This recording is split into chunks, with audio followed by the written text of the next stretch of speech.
Hey guys, Joel Atkinson again here at Genesis Sports Performance and Physical Therapy.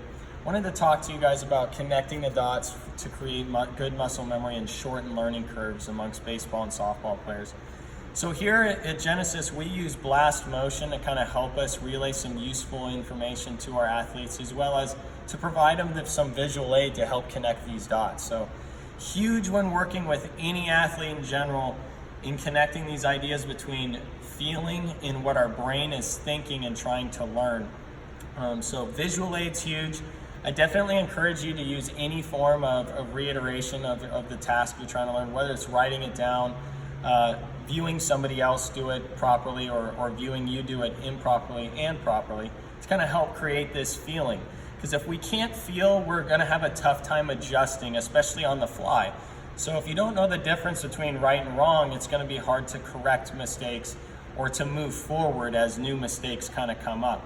So again, when we're talking about mechanics in the baseball swing, they give us room for error in our timing and in our approach to the game.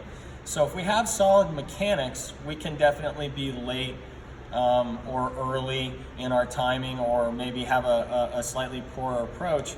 However, as we climb the ladder, obviously, we're going to want to try to more focus on approach, rhythm and timing, situation. Those aspects are going to come much more prevalent as we get kind of graduated through the stages of baseball, whether it's, down in travel ball or youth ages, into high school, college, and pro. Your emphasis is going to change, but kind of coming at you from a metric and visual aid standpoint, we used Blast Motion. So I especially like using the 3D avatar that you're seeing next to me. So this was a swing I took a moment ago off the tee. And it's, again, it shows you a lot. There's so many different metrics, whether it's hand speed, bat speed, exit velocity, launch angle, all sorts of different angles, all sorts of different applications, kinetic energy that's produced. It's really cool how much application it can really do for you. And what's even nicer is you can go back and look through this footage. It stores it all through Blast Motion software. So I don't have to store any of this data. I just always have it at my disposal.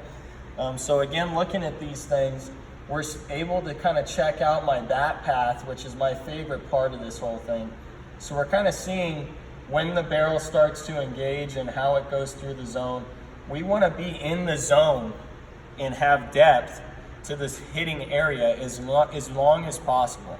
This is going to give me that room for error in terms of if I'm late, on time, or early. If I'm on the barrel or the ball's path earlier rather than later, I'm going to have a good chance of striking that ball hard. So when we look at my path here, this was on a relatively high pitch. You can see how I come from behind the ball and I'm more on its level right about here, coming through it. And I kind of came off it, which we don't want to do. We want to make sure we continue to stay on it. We should have a very similar curvature to our swing from start to finish. So again, when we look at a more overhead view, especially with young kids, we see a lot of casting, so we'll see bigger angles here. I kind of cast it a little on this swing, so you see a 29. I like to see these down in the teens or the low 20s. That's describing how tight I'm turning with the bat.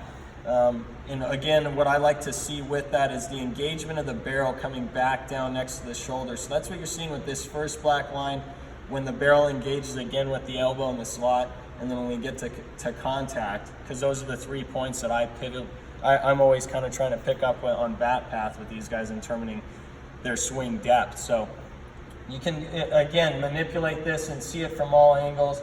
You can see that I took my bat close to my backside, which is going to allow me to be inside the ball earlier in the zone, which is huge. We'll see a lot of barrels come back and around this way and create that early cast and separation. So again, when using the body correctly, we'll get a more common or consistent angle as we come through and give us a good chance of squaring the ball up well. But again, so many ways to reiterate your learning process in anything that you do in life, but especially in sports. Visual aid is going to be crucial.